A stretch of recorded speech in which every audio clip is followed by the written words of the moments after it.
no one can get in or out. Papa, that was epic.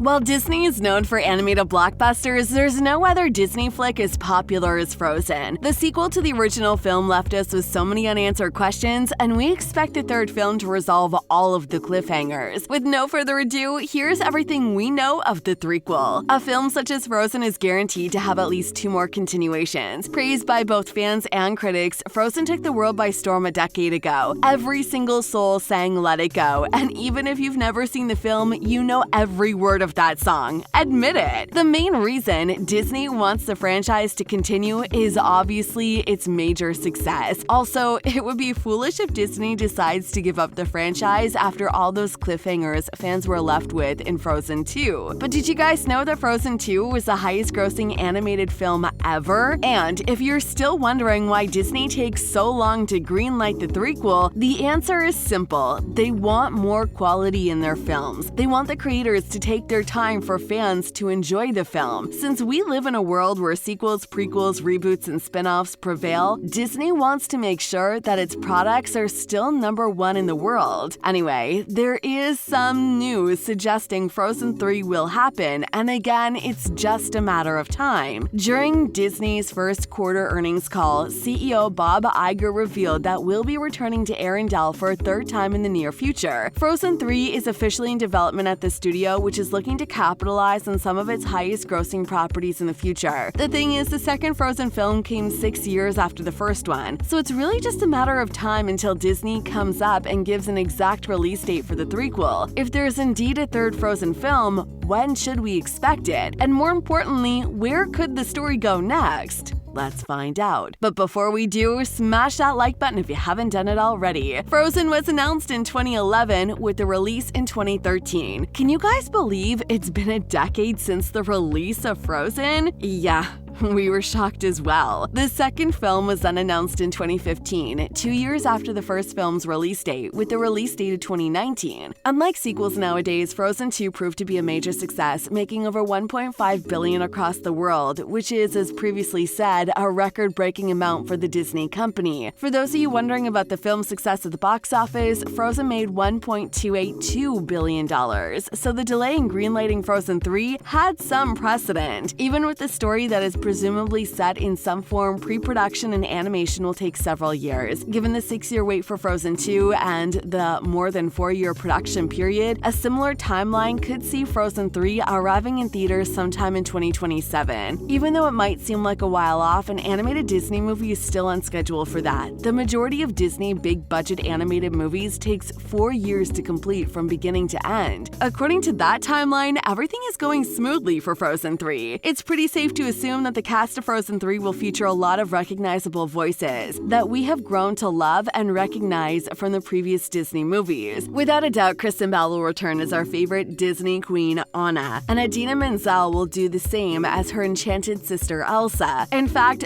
Bell stated during an interview with Good Morning America that she would gladly support a sequel. "I would do it in a heartbeat. I love that family," Bell said. "Listen, if we are both in, what are we waiting for?" Idina Menzel has also stated in an interview that she would be willing to return for Frozen 3. She jokingly said, "I'd love it because I'd love to pay my son's college tuition." Jonathan will also play Anna's reindeer-obsessed Bo Kristoff, and Josh Gad will probably return as the endearing snowman Olaf. With the introduction of Arendelle's neighboring tribe, North Aldra, we met a slew of new characters in Frozen 2, including Jason Ritter as Ryder and Rachel Matthews as Ryder's sister, Honey Marin. So it stands to reason that if a new film is released, Anna and her friends will meet new people. We might even see Evan Rachel Wood and Alfred reprise their roles in the form of flashbacks if Frozen 3 decides to delve further into the Queen and King past as well. But since nothing's been confirmed for now, those entire cast rumors are just that, rumors. Both films follow a similar story structure that is expected to continue into the third film. Even though Frozen 2 gave its characters a conclusion to their story, the film did end up with a few cliffhangers cliffhangers that seem to indicate the third film. Frozen 2 is somewhat unusual in that it doesn't have an actual villain, and is instead about a journey to find out the source of Elsa's powers. However, it goes to lengths to repeatedly remind the audience of Frozen's villain, Prince Hans. Hans is brought up during a game of charades and mentioned in a conversation between Anna and Kristoff. During his summary of the plot of Frozen, Olaf plays the role of Hans, and then we see Hans himself in an icy form when Elsa is exploring. While Hans died, if Disney wanted to find a way to resurrect him to return as a villain in Frozen 3, this could definitely be done, especially with the plot so entrenched in magic. In Frozen, Elsa's lack of control over her powers poses a major threat to Arendelle, and she must confront her childhood trauma to save her kingdom from death and ruin. Anna did encourage Elsa to overcome her emotional problems and made her sister feel loved. In this regard, Frozen 2 goes a step further by revealing Elsa's inner struggle with her role as Queen of Arendelle and sending her a new mission to save the kingdom, in which she discovers her truth and frees herself from the expectations that prevent her from being who she truly is. This means Anna has been Elsa's support system in the Frozen franchise for a long time. Now that Anna has been crowned Queen of Arendelle, it's time for Frozen 3 to concentrate on her and give Elsa a more supporting role. She's a great character with her goals and motivations, but Anna has a new kingdom to run, a fiancé to marry, and is an integral part of the Frozen franchise, so Frozen 3 is more important to her than it is to Elsa. The ending of Frozen 2 is a true catharsis for Elsa. It solves her questions about her abilities, frees her from mindsets that were holding her back, and demonstrates her acceptance of who she is. It's well done and serves as an excellent character development for Elsa. Additionally, it grants the franchise permission to avoid emphasizing her struggles in Frozen 3, because the majority of her trauma has been processed. This gives Elsa a satisfying ending in Frozen 2, and going back and re-watching her arc would only undo all of her progress. By giving Elsa's story priority over Anna's in the last two Frozen movies, Anna's character has received less attention. This isn't to say Elsa isn't a great character, she definitely is. It's just to point out that in the previous movie, she stole Anna's equally deserved spotlight. Frozen 3 has the chance to address the issue, give Anna the main story, and let her strong character shine on her own. In Frozen, Anna followed Elsa to her ice fortress. In Frozen 2, she pursues her to North Aldra. In this sense, Frozen 3 must be an Anna-centric story in which she is the central character. After spending the entire movie trying to be everything for her sister, Anna, who has just been crowned Queen of Arendelle and is engaged to the love of her life, realizes that there are some places she can't follow her. Anna will have big shoes to fill as the new Queen of Arendelle. She wasn't raised for the throne, and her recent wild behavior in the movie suggests that she might find it challenging to be bound to the castle. A soul as free as Anna might feel suffocated by the demands of a new social structure, leadership, responsibilities, and her renewed royal duties. And because of that, you need to smash that subscribe button and notification bell so you'll never miss any of our videos in the future. Since Anna will have a lot in her plate in the upcoming Frozen movie, Frozen 3 has a responsibility to grow the character and bring Anna's story to a satisfying conclusion, just as it did with Elsa. Whenever it happens, we're ready to let it go and dive into the unknown. Frozen 3, we are eagerly waiting for a new adventure. We'll see you in the next video.